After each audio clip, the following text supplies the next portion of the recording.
Sí, ¿qué tal? Hola, en esta ocasión estaremos hablando como tema central el tema de la ilustración. Aquí tenemos en la primera diapositiva el nombre de los integrantes que estuvimos trabajando en relación a generar pues el contenido de esta presentación. Y bueno, el objetivo es hacer un acercamiento hablando de las características de la ilustración. Estaremos hablando sobre situaciones que tienen que ver con la educación según la perspectiva de Rousseau. También hablaremos sobre algunas características que fueron de alguna manera generadas a través de la revolución científica. Y en la última parte estaremos hablando sobre el debate en relación a las ideologías surgidas posteriormente a el movimiento de ilustración. Me refiero en específico a situaciones que tienen que ver con la cuestión de los empiristas y también de los racionalistas, ¿sale? Entonces, pues comenzamos.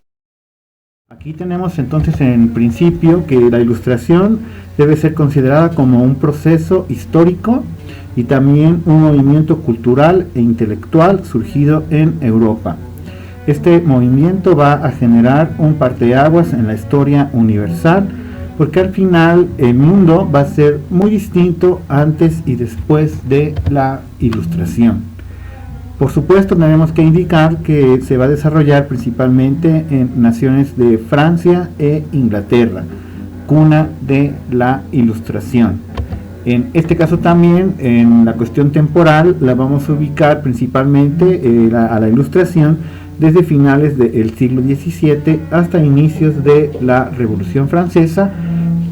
Obviamente me estoy refiriendo a situaciones en Francia, y en el caso también de que tenemos que considerar que el proceso de ilustración también se va a presentar en naciones, pero en distinta temporalidad. Me estoy refiriendo sobre todo en el caso de América Latina y en específico en el caso de México, donde este proceso de ilustración se va a presentar, pero a principios del siglo XIX, y pues obviamente estoy considerando a la independencia como una causa, la independencia de nuestro país, como una causa de la ilustración, por supuesto.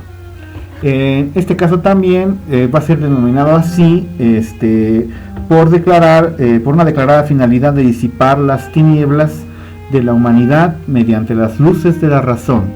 La ilustración entonces debe ser entendida como esta situación de dejar atrás las sociedades tradicionales, las costumbres anteriores, y con las luces de la razón, el entendimiento humano va a dar esta posibilidad de generar nueva forma de ver las cosas.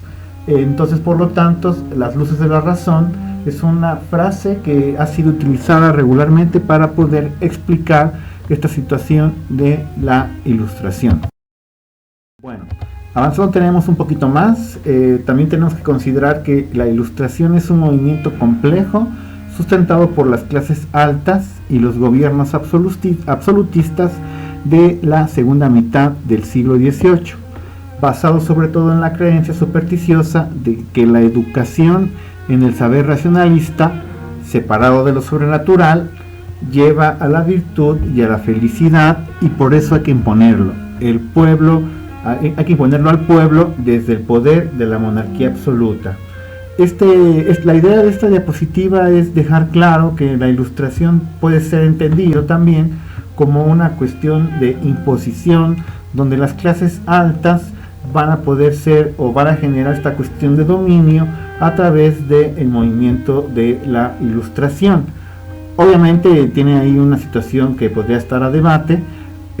Aquí lo importante es darse cuenta que pues también se puede entender así el concepto de ilustración como una situación donde la monarquía absoluta seguirá siendo la que domina y el pueblo seguirá siendo el dominado a pesar de esta situación de las luces de la razón. Continuando, tenemos entonces aquí pues algunas características que intentan de alguna manera pues dejar claro cómo es o qué es exactamente la cuestión de la ilustración. Entonces, en primer término, tenemos que la ilustración tiene que ver con una confianza plena en la razón y la ciencia para mejorar la sociedad. Dicho así, en otras palabras, una situación de una intervención muy activa por parte del racionalismo. Aquí consideramos entonces cómo el ser humano sube a un pedestal y aquí entonces es considerado como una persona inteligente que es capaz de poder en un momento dado, a través de sus ideas, de su raciocinio, pues encontrar una explicación de las cosas y sobre todo ya en un momento dado mejorar a esa misma sociedad. También otra característica que presenta esta situación y este movimiento llamado Ilustración tiene que ver con la creencia en la bondad natural del ser humano. Aquí, a partir de la Ilustración, se considera al ser humano como un ser bueno, ya no con una situación de verlo como una persona egoísta, como John Locke en un momento dado lo llegó a considerar. Aquí tenemos que los ilustrados tienen esta cuestión de que consideran al ser humano como una persona buena por naturaleza. Además también la Ilustración tendrá una situación de dejar claro la cuestión de una búsqueda de la felicidad, ¿no? Aquí va a haber una liberación. En este caso la imagen que estamos aquí proponiendo pues tiene que ver con esta cuestión de cómo se desata esta sociedad en la búsqueda de la felicidad, se libera y en un momento dado se podía caer, incluso en algunas zonas, en algunas partes del mundo se llegó a caer en el libertinaje. También tenemos, por supuesto, ligado a las anteriores características, una situación de intenso optimismo.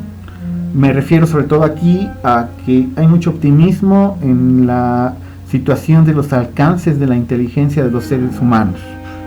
El ser humano termina en un pedestal donde posteriormente algunos otros pensadores como Kant lo bajarán, pero bueno, los ilustrados tenían mucho optimismo en la inteligencia del ser humano y sus alcances. Otra característica que presentamos es la cuestión de ser laica, o sea, laicismo, donde las cuestiones religiosas quedan atrás y ahora pues la razón y la ciencia se convierten en la forma de explicación de las cosas.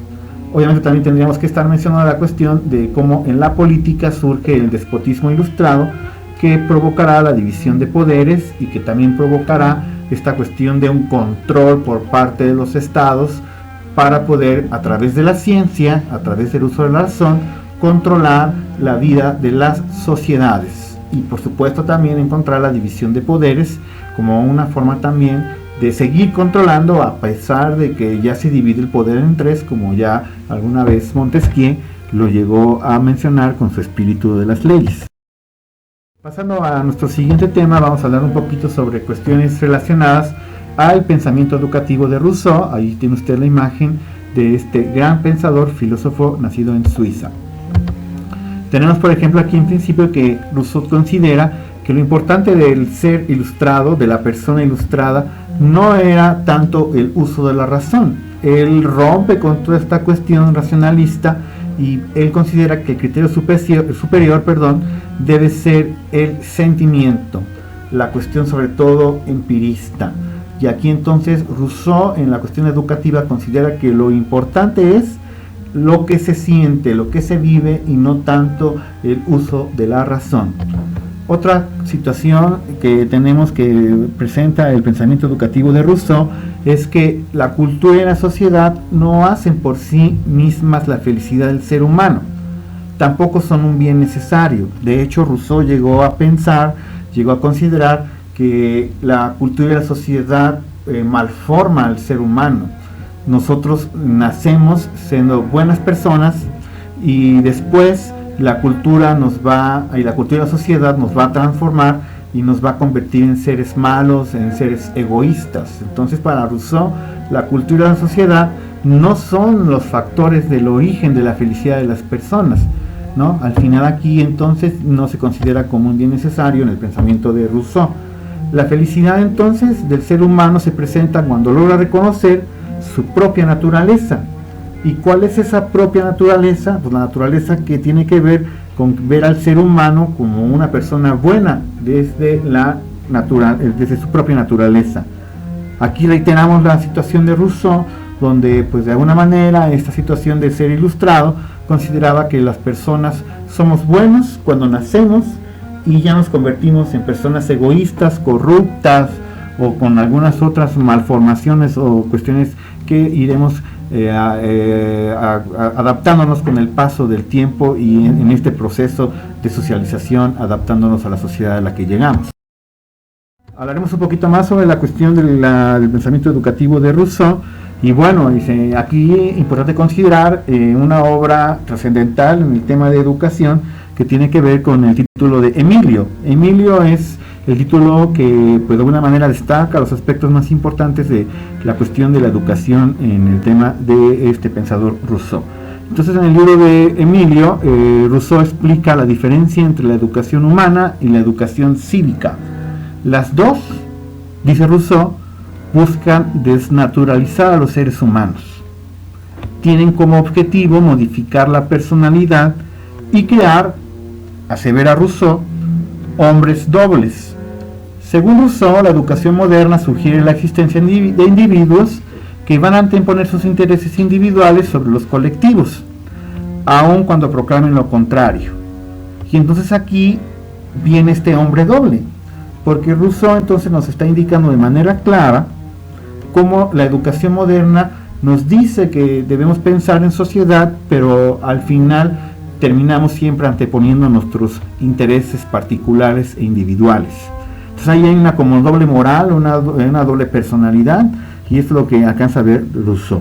Fíjese que Rousseau en este caso pues es sin considerar la temporalidad y lo fresco que pueden resultar de sus ideas.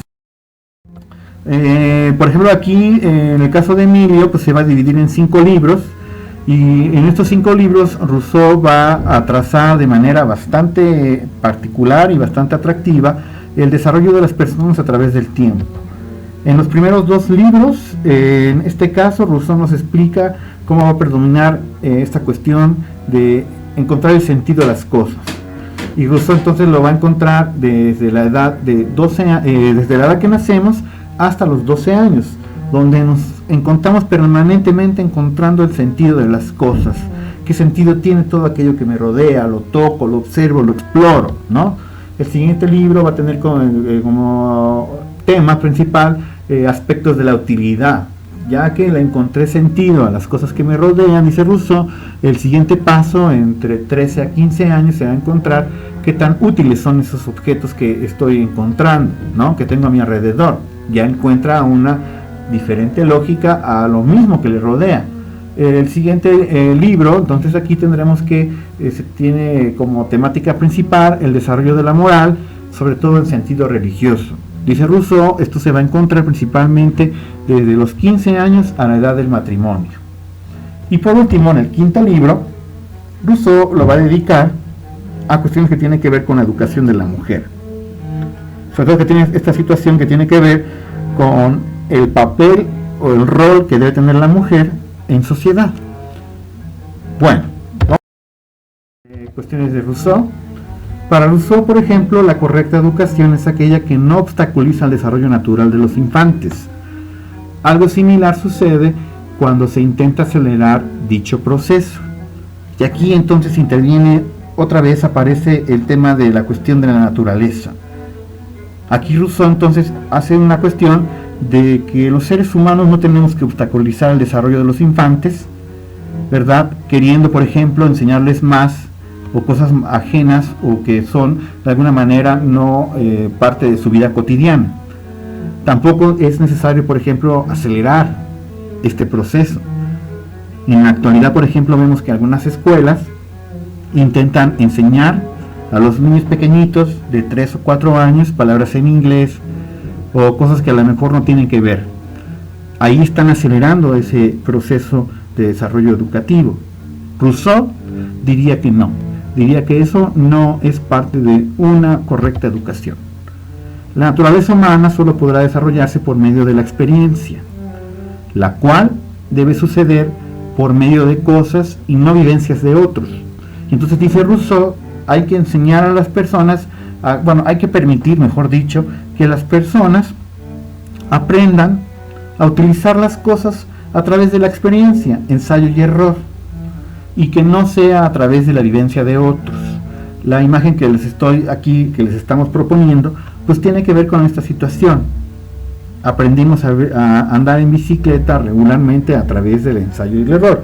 Me siento a observar a los que sí saben andar en bicicleta, me doy cuenta de la mecánica que conlleva andar en bicicleta y poco a poco iré yo en esta cuestión de ir viendo hasta dónde y cuándo puedo ser capaz de andar en bicicleta yo solo. Muchas personas me podrán platicar su forma de andar en bicicleta, me la pueden compartir su experiencia, pero al final seguramente lo haré hasta que yo lo haga de manera personal. ¿Cuántas cosas de las que nosotros hacemos actualmente las hemos aprendido de esta manera? ¿Por qué entonces no hacerlo también en el sistema educativo, ¿no? A través de la situación de la experiencia? Lo anterior puede provocar influencias desordenadas que generan en el niño el capricho, tendencia de servicio de los demás. Entonces, si nosotros queremos intervenir en esta cuestión del desarrollo educativo de los infantes, pues al final podemos encontrar ahí pues alguna cuestión de influir en conductas desordenadas, donde dice Rousseau, tal vez existe esta cuestión de generar, por ejemplo, conductas que tienen que ver con el capricho, con la tendencia de servicio de los demás. Los seres humanos ya adultos podrían de alguna manera contaminar, si se puede llamar de esta manera, a los infantes y enseñarles que pues al final las cosas se pueden obtener a través de servirse de los otros. En este caso, Rousseau lo enfoca con el concepto de capricho. Y bueno, aquí al final vamos a seguir con la cuestión de Rousseau, con algunos aspectos que tienen que ver con lo que estamos ya para cerrar esta situación de Rousseau. Para este autor, todos los deseos del niño son legítimos, menos el de hacerse obedecer, que justamente es el capricho. Y entonces dice Rousseau, para poder encontrar un desarrollo educativo, pues nada de fábulas, ni de historias sentimentales, sobre todo nada de lecciones teóricas. Aquí va en contra de los racionalistas. Cada cosa se aprenderá activamente. Aprendizaje significativo se llama en la actualidad. El lenguaje se va a aprender por mejor a través de la conversación y la lectura, y la ciencia mediante experimentos prácticos. La imagen que usted está observando también, por supuesto, tiene que ver con lo que estamos planteando en las ideas de Rousseau. Fíjese cómo Rousseau pues tiene esta idea prácticamente de una educación constructivista. Se adelantó a la época que él estaba viviendo. Vamos con el siguiente tema. Hablaremos algunas características sobre la revolución científica. Pues tendremos que decir que son nuevas formas de pensar, también nuevas formas de estudio y nuevas formas de investigación. Hubo también, por supuesto, un rompimiento con el pasado, la mentalidad renovadora que va a tener esta cuestión de la revolución científica, cambios de paradigmas, habrá cuestiones que se van a quedar ya en el pasado, ¿no? Y que ahora tendremos nuevas formas de hacerlo, ¿no? El campo de la física, el campo de las matemáticas van a aparecer de manera muy activa, ¿no? Y dejando a la filosofía, considero yo, la filosofía es una disciplina que pierde ahí un poco porque ya no se van a encontrar explicaciones tan profundas, ya no son tan necesarias. Esta revolución científica, por supuesto, va a borrar un poco la cuestión de la filosofía, ¿no? La va a disminuir un poco. Las explicaciones de la realidad pueden ser a partir de las matemáticas para así llegar a deducciones solamente, ¿no? Ya no hay esta cuestión de querer encontrar más allá, la metafísica irá también quedando un poco en el camino. Se pasa de una explicación del universo cosmogónico a un universo heliocéntrico, y ahí entonces también se convierte esto en una cuestión de parteaguas. Recuerde usted que la explicación del universo cosmogónico tenía que ver donde, al final entonces tenemos que se creía que la Tierra era el centro del universo. Llegan las ideas de Copérnico en principio, las ideas de Isaac Newton, donde pues se llega a comprobar que en realidad la Tierra gira alrededor de una cosa llamada Sol, y al final ahí cambia mucho y son partes esenciales de las características de la revolución científica. Y bueno, hablando de algunas características más, la física deja de ser la disciplina que explica la realidad, ahora se convierte en una ciencia meramente cuantificable, y entonces ahora todo lo queremos medir. O sea, todo aquello que sea conocimiento, todo aquello que sea ciencia, tiene que ser observable. Ya se queda atrás la filosofía griega, donde nos hablaba de situaciones como la sustancia, situaciones que tenían que ver con algo que yo no podía ver, pero que podía entender. Acá ya la revolución científica, posterior a la ilustración, pues nos va a conducir a una situación donde todo tiene que ser medible y cuantificable. Si no lo veo, si no lo puedo medir, no lo puedo entender, ¿no?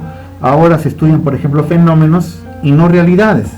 Se buscan leyes que los agrupen, leyes comprobables. Todo tiene que ser comprobable. Ahí tiene usted la caricatura como una forma, ¿no?, de una nueva ciencia.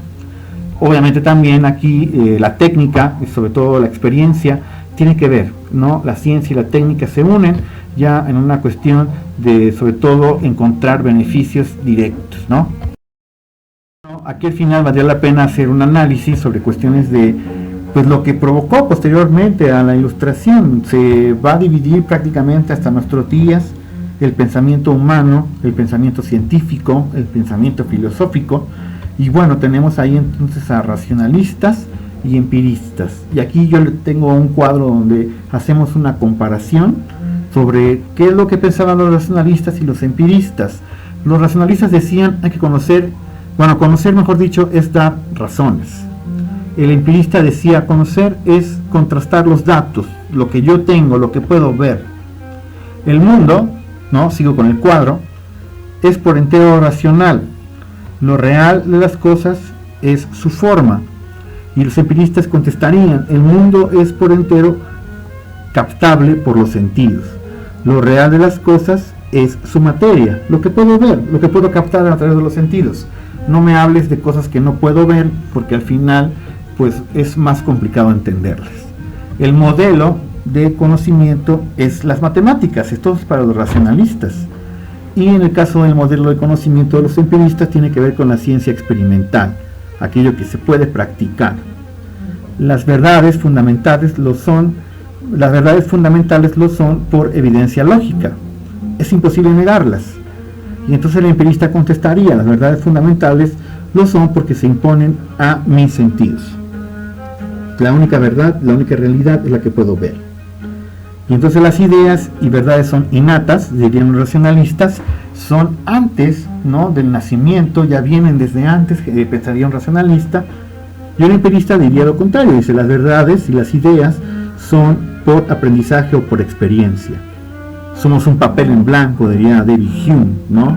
Nacemos siendo un papel en blanco y al final lo vamos escribiendo de acuerdo a lo que captamos por los sentidos, de acuerdo a nuestro aprendizaje o experiencia. La forma de conectar verdades y aumentar el conocimiento es la deducción según reglas lógicas. Y al final el empirista contestaría, la forma de conectar verdades y aumentar el conocimiento es la asociación, la abstracción y la inducción según hábitos psicológicos. Voy a conectar el conocimiento o la verdad a través de esta asociación y relación que hago a través de cuestiones que puedo palpar. Y por último, el conocimiento es a priori. El conocimiento se va a generar antes de la experiencia. Y entonces obviamente el empirista llega a lo contrario, el conocimiento es a posteriori. Y aquí pues, al final es una situación de encontrar que tanto racionalistas como empiristas no tienen que verse como cosas separadas o enemigas, obviamente tenemos que verlos como complementarios. Ya posteriormente aparecerá la figura de Immanuel Kant, que seguramente será objeto de otro video porque creo que valdría la pena, para poder hacer esta situación de ver cómo el conocimiento al mismo tiempo puede ser a priori y a posteriori. Bueno, al final les dejamos algunas situaciones de la bibliografía que se utilizó para poder encontrar información del video hecho. Agradezco mucho la información y pues muchas gracias.